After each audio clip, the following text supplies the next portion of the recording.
I want to have real conversations that can be good or bad depending on the topic, but I don't want to have to like spin it some certain type of way in order to get the mob to like it. And by the mob, I mean maybe the YouTube algorithm, maybe y'all. I'm not quite sure what I mean when I say that, but I do know that there are topics out there that, as a content creator, which y'all know I hate that. I don't create anything. I just yap and, run my mouth. But there's a lot of topics that people feel they have to talk about it a certain kind of way in order to get either YouTube to push it or their audience to like it so it gets views or shares or comments or whatever else.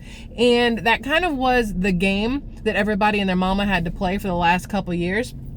And I don't think that I myself did it, not intentionally at least. I'm pretty sure that maybe like 1% of the time I may have exaggerated something to really drive a point across, but I don't feel like here, at least here on SquirrelTribe, that we as a community, y'all, me, whatever, aim for the bad. It's just, for some reason, over the last couple of years, it feels like we've drifted more towards the bad in conversation and away from the good. Like if you look back at the beginning of this channel, technically I guess it was the bad because it was during the beginning of COVID and when people were afraid to leave their homes, to go to work, to go to the grocery store, to go do whatever.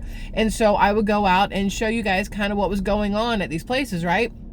And I tried to give it to you in a positive way, not a like, oh my gosh, if you walk out the door, you're going to die, right? More of a, listen, if you need to go out, this is what you can do to be safe. And this is where you can go. And these are the times that work. And this is what's out there, what's going on. And I feel like I was more helpful in the beginning of SquirrelTribe, which it wasn't SquirrelTribe then, it was called Preparing for Survival. I feel like I was more positive then, and over time, whether it's because of outside forces, because of internal dialogue, because of comments, because of the way YouTube would show or not show certain things, I feel like we've gone definitely more to the dark side of things, more of the negative and looking for things to bitch about and the sad stories and whatnot. So like today, I'm looking at stuff on social media, whether it's X or even Facebook, Instagram sometimes, not really TikTok. I still don't love it over there. My husband loves TikTok. He says it's a great way to get like real stuff that's going on and conversations,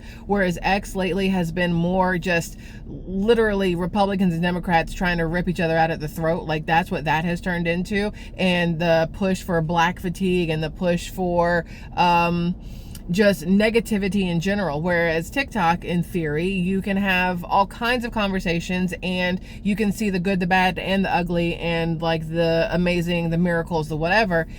I still don't really love it over there because I don't know how to use it, and that may sound stupid, but it shows me random stuff and there seems to be no rhyme or reason in what it shows me, and maybe that's better because then I am viewing and hearing different things outside of the norm. And when I go to X, it gives me the norm. It gives me the doom scroll kind of stuff.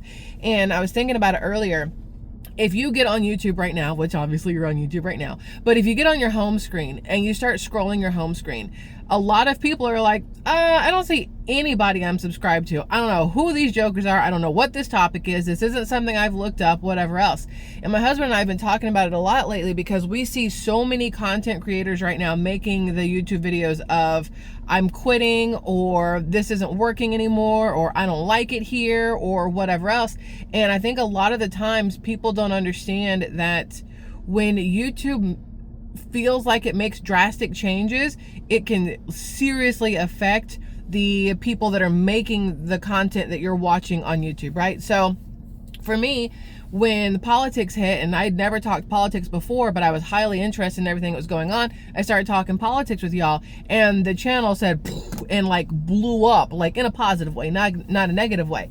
But then the politics ends, technically, it's after the election, and so YouTube is like, halt, we don't want you talking about that anymore. And when I talk about anything political, whether it's positive Trump or negative Trump, positive, I don't think I've ever positive Joe Biden, really, or negative Joe Biden, I've done that a lot, there's no push anymore, there's no views anymore. But I realized by going through the comments that y'all leave, because I do read as many comments as humanly possible, a lot of people are saying that now that the election's over and everything, they are politics fatigue, right? They're over it. They don't want to deal with it anymore because it's been crammed down your throats for so long, June, July of last year until still right now with everything that's going on between President Trump and the Democrats, because that's pretty much what the divide is, right? President Trump and the Democrats, not even Republicans and Democrats. It's President Trump and Democrats seems to be the massive divide and push for stuff, right?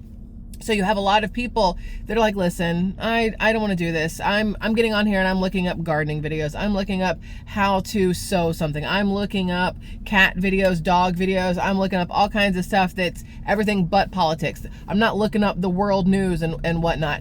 I read a comment somewhere, and I don't remember if it was my channel or my husband's. I actually think it was my husband's channel. Somebody left a comment for him that was along the lines of, I love the content that you make, but when I get on here, I'm not looking for the breaking news stuff because there's already 20 or 30 other content creators who have already brought it to your attention. And I told my husband that. I said, people are probably tired of having the exact same conversation over and over and over. Yeah, we might all bring it to you a little differently. Like, I can almost guarantee that I talk about things in a way that most people don't, because I don't do scripts. I don't think ahead on it. I just run with whatever hits my brain while we're going, right? And that's not the norm, I guess. Maybe it is. I don't follow enough people on YouTube to know if I am one of few or one of many that does things the way I do things, right? But even with me, you guys have been here long enough to notice that, like, in the last couple of weeks or so, even I haven't wanted to have certain conversations. I'm like, gosh, we could talk about this, and this politically, but geez, like, even I want a break from it because mentally it gets to be a little overwhelming, a little much. And some days you just want to say F it all and do absolutely nothing, because it's better to keep yourself in a positive mind frame than to go looking for the negative stuff to then bring to y'all. And this is not the first time we've had this conversation, and it will not be the last time we've had this conversation, or we have this conversation, because it's something, it's cyclical. Like, you say you're not going to do this, and then you're like, but this is important, I need to talk to you. So then you do it, and you keep going around, and you get back to, I'm not doing this again. And here we are. So there was an explosion at a metal factory or something today that we could talk about. There's all kinds of stuff going on with ICE. There's kinds of stuff going on in New York. You have LA stuff going on. Like, there's all these things we could talk about today. And instead, I'd rather talk about the fact that today was my daughter's first day of her sophomore year, and how crazy it is that time flies so friggin' fast. Like, you get so focused on all this over here that sometimes all of this stuff passes you by. And when I am having these conversations with y'all, it's not that I'm missing out on other stuff that's going on around me, but I do find myself not as present in certain things as I want to be and I should be, because I am thinking about what we're going to talk about next, or I am thinking about what we already talked about, or I'm reading the comments and doing this other stuff, right?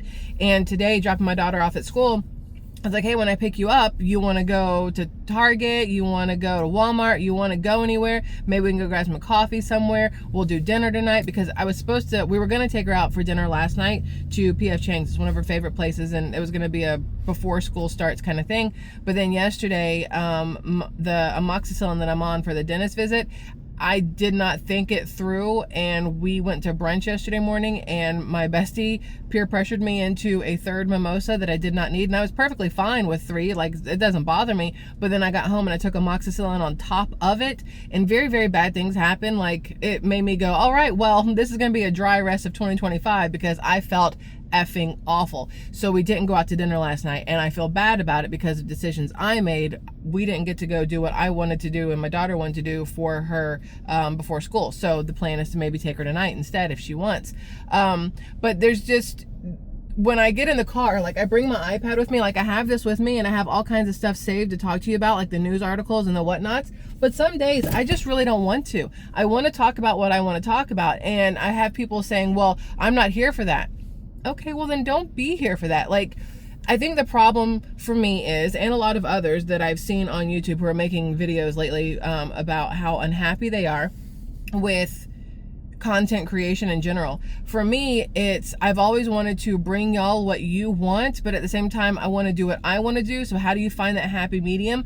Because my husband asked me, he was like, well, if you were talking to just yourself and there was nobody there watching, would you still have the conversation? And I'm like, yeah, because it's the conversation I want to have. For me, it helps to get these things out of my brain, out of my heart, out of my mind, and, you know, out here. And if somebody watches it, cool. And if nobody watches it, cool, because I still wanted to have that conversation.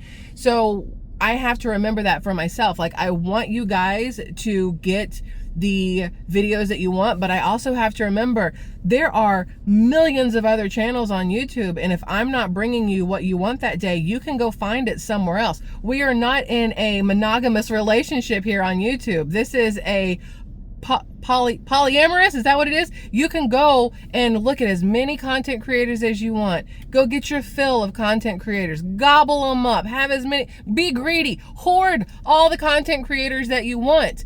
And if I still get to be part of that, you know, group, yay. And if not, then I understand, because I might not be what you want anymore, and that's okay. This will always be a peaceful breakup. If anybody decides to leave, it's okay. My feelings are not hurt. You shouldn't feel bad about it. I mean, if you want to announce your departure like you're at an airport, you can do it. I'm not going to cry about it though, because even for me, there's things that I no longer do that I used to love doing. There's shows I no longer watch that I used to love. There's content creators that I no longer watch that I used to really enjoy watching. This is a growing kind of thing, and this channel will consistently grow and change and be what it's going to be. It may be politics again in another year when we get to the midterm elections. It may go back to, oh no, you know, the world's on fire, what do we do to stay safe? It may go back to that if that becomes the case. It may become a, hey, listen, this is what I did today. You just never know what it's going to be, and for me, that's how I plan on keeping it. So I figured I should give you guys that heads up, which I'm pretty sure we've had this conversation before. It feels very deja vu-ish, but still every once in a while I get people out there that are like, you know, I really wish you'd stop recording in your car.